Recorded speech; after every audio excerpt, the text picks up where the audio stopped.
But I get my supplies right here to clean up my foot. If I needed bandages or bacterial wipes and stuff, it helps to just come here and get all that stuff. I don't have to worry about going anywhere else.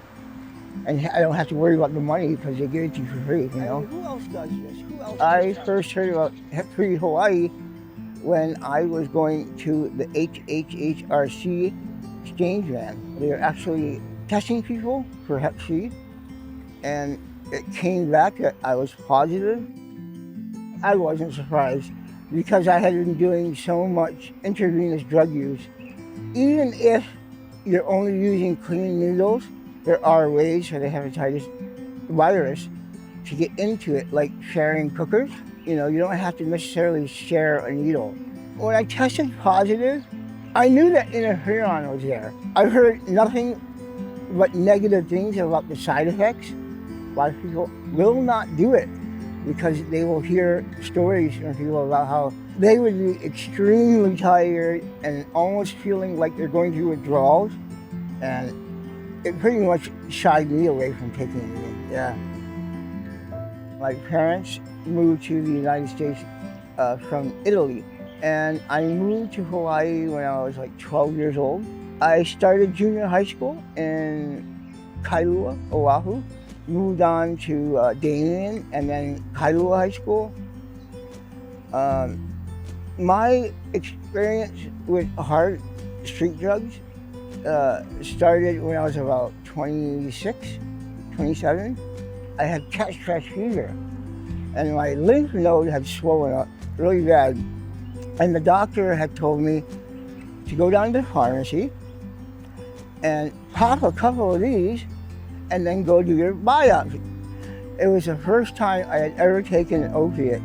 I fell in love with it.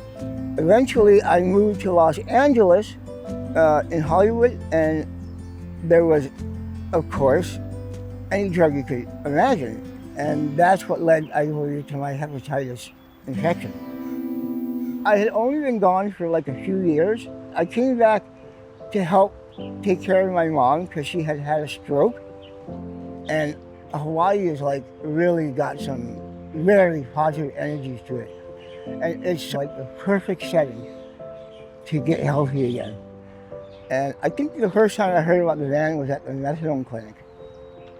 So at our syringe exchange van, we do hepatitis C and HIV rapid testing. It's a finger stick and 2 drops of blood to run the tests. They're antibody tests that we're running, so if someone is reactive for either HIV or hepatitis C, we'll do some follow-up labs to confirm if they need to engage into treatment. So we have all the interventions both for hepatitis C and HIV at our clinic. So I always tell people that I'm with them from test all the way to cure, and that I'm their guy all the way through. About Aaron? Oh, he's a real son of a bitch. I'd stay with him. I'm joking. No, Aaron's really cool. He's very patient, very caring.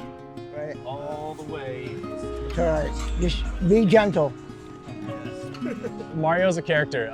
He's definitely one of those guys that everyone knows.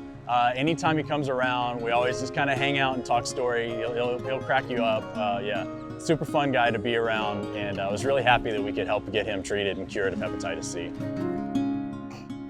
Ow, ow, ow, ow. I'm just joking, it's not like that. All right. Easy peasy.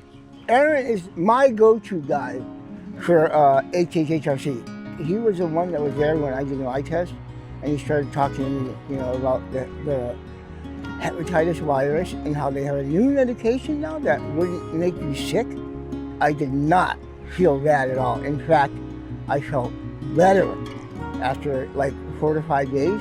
My energy started getting better. Throughout the medication, we would go and test at the lab, and then at the last testing, there was none detected, so I'm really happy about that.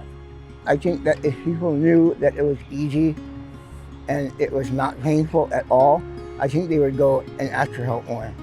Yeah. I don't get a Spider-Man Band-Aid? Oh man, come on. That's the only thing I disagree with.